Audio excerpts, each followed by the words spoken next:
Hey guys, welcome back to my new video. Guys, I hope you all fine. And I also fine guys. आज की इस video के अंदर हम बात करेंगे इंडिया एंड इंडोनेशिया के बीच हमारे रिपब्लिक डे पर होने वाली डिफेंस डील के बारे में, और हम आज की इस वीडियो में कैरेक्टर चर्चा करेंगे। सो गाइज, तो चलिए फिर स्टार्ट करते हैं बिना किसी टाइम वेस्ट के आज की इस इंटरेस्टिंग वीडियो को।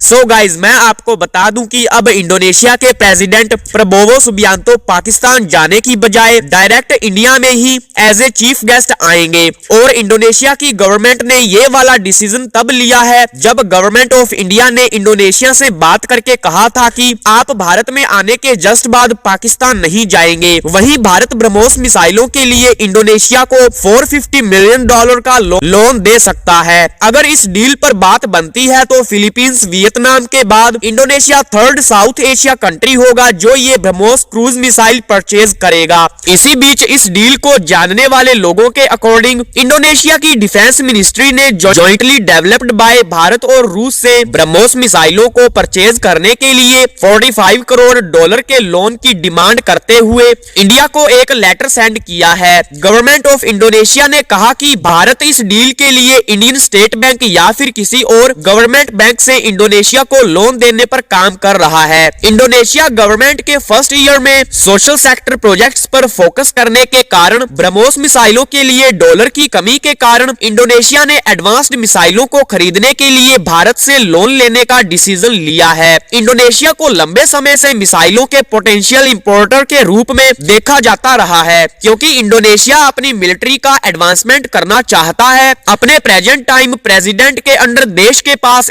एक फॉर्मर जनरल है जो इंडोनेशिया की लॉन्ग कोस्टलाइन को देखते हुए अपने डिफेंस इंडस्ट्री की रिक्वायरमेंट्स को बढ़ा सकता है। सुबियांतो इंडोनेशिया एयरफोर्स के सुखोई 30 फाइटर प्लेन के मेंटेनेंस के लिए भारत के साथ मिलकर काम कर सकता है। रूस यूक्रेन वॉर और रूस की बिजनेस के बाद इंडोनेशिया की एयरफोर्स को सुखोई 30 के मेंटेनेंस में कुछ प्रॉब्लम्स आ रही थी। इंफॉर्मेशन के अकॉर्डिंग ऐसे में वो भारत से बात कर सकता है। इंडोनेशियाई की एयरफोर्स में सुखोई 27, सुखोई 30 MKK, MK2 और सुखोई 30 MKI है। और इस वीक के स्टार्टिंग टाइम में जकार्ता में दोनों देशों के डिप्लोमेटिक रिलेशंस के एस्टेब्लिशमेंट के 75वें साल के सेलिब्रेशन में पहली बार Bharat Indonesia defence industry exhibition seminar का इवेंट किया गया है। इस इवेंट में बोलते हुए इंडोनेशिया में इंडियन डिप्लोमेट संदीप चक्रवर्ती ने कहा कि इंडोनेशिया भी अपनी डिफेंस इंडस्ट्री बनाना चाहता है और उन्होंने इस संबंध में भारत के एक्सपीरियंस को शेयर करने और डिफेंस सेक्टर में लॉन्ग टर्म हेल्प के लिए पार्टनरशिप ऑफर की है। प्रेस कॉन्फ्रेंस के टाइम चक्रवर्ती ने यह भी अनाउंसमेंट की कि society of Indian defence manufacturers और इंडोनेशिया के national private defence industry association Pinhantanas दोनों देशों के बीच डिफेंस इंडस्ट्री पार्टनरशिप को बढ़ावा देने और मजबूत करने के लिए एक मेमोरेंडम ऑफ अंडरस्टैंडिंग पर साइन करेंगे। सो गाइज, इसी तरह से आप सब देश दुनिया की इंटरेस्टिंग न्यूज और जियोपॉलिटिक्स को जानने के लिए देखते रहिए पल पल की धांसू खबरें, जहां पर आपको देश दुनिया की अच्छी इंफॉर्मेशन मिनिमम टाइम में दी जाएगी। Guys, thanks for watching this video.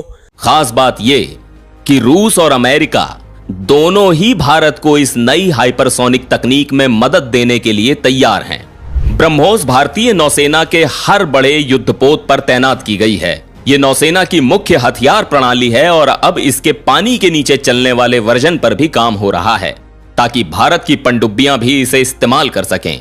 ये इतनी मारक है कि एक बार लॉन्च हुई तो दुश्मन की हार तय है। भारतीय सेना ने 2007 से कई ब्रह्मोस रेजिमेंट्स को अपने आर्सेनल में जोड़ा है और अब इसे हल्का बनाने पर काम हो रहा है ताकि ये और भी पोर्टेबल हो सके। पीएम मोदी का कहना है कि भारत का रक्षा उत्पादन निर्यात अब 1000 करोड़ से बढ़कर 21,000 करोड़ तक पहुंच गया है और 85 से ज्यादा देशों तक भारत अपने हथियार बेच रहा है और इसमें सबसे बड़ा योगदान ब्रह्मोस का है। इसे हर जगह मेक इन इंडिया के नाम से देखा जा रहा है, जिससे देश का नाम और मजबूत हो रहा है।